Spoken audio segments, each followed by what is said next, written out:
The Daily Wisdom Podcast, Episode 13, Winners and Losers, The Battle Within.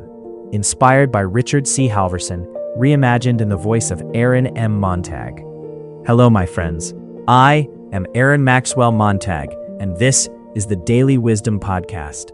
Today we sit once again at the feet of an old friend, Richard C. Halverson, a man who understood that wisdom does not shout, it reveals. He asked a piercing question: when is a winner a loser, and when is a loser a winner? Because things are not always what they seem. Our culture celebrates the visible victory, the trophy, the title, the applause, the headline, the escape from the pack. We are trained to believe that success means breaking free, even if we must step over others to do it.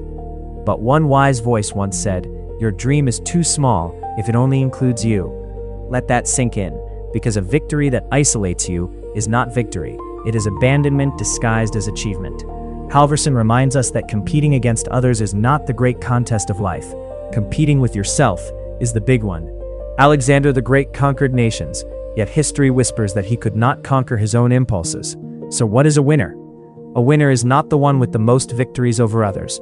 A winner is the one who masters himself, his ego, his fear, his anger, his appetites, his pride. And what is a loser? A loser is not the one who falls. A loser is the one who refuses to rise wiser. Listen carefully. A person may win every external battle and still lose the war within. And conversely, a person may lose repeatedly and still be moving toward mastery of self, and therefore toward true victory. In fact, losses often become the forge where character is formed.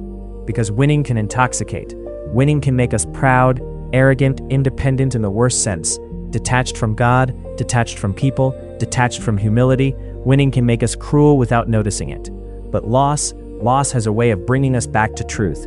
It strips illusions. It humbles the heart. It forces reflection. It awakens compassion. That is why Halverson suggests that our greatest difficulty in handling loss may actually be one of our greatest opportunities for growth. It is not what happens to you.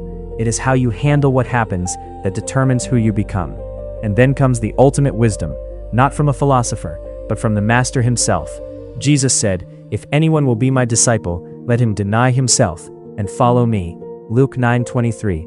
Deny himself, not deny his worth, not deny his destiny, but deny the tyrant within, the ego that must win at any cost, the self that refuses surrender, the pride that isolates. Because the path of Christ is not about conquering others, it is about transforming the self so that you can lift others. And this brings us to something profoundly important. Most systems are designed around win-lose. If I rise, you must fall. If I succeed, you must fail. If I escape, you remain behind. But what if the dream is different? What if the vision is not personal escape, but collective elevation? That is the heartbeat behind the West Philadelphia Billionaire Society. WPBS is not about one person getting rich while others struggle. It is a blueprint for shared victory. A system where success multiplies instead of concentrates, where prosperity circulates instead of extracting, where lifting one person lifts many, where nobody has to lose for someone else to win. In other words, a win-win-win-win-win-win-win situation. Because true wealth is not measured by how far ahead you are, but by how many people you bring with you.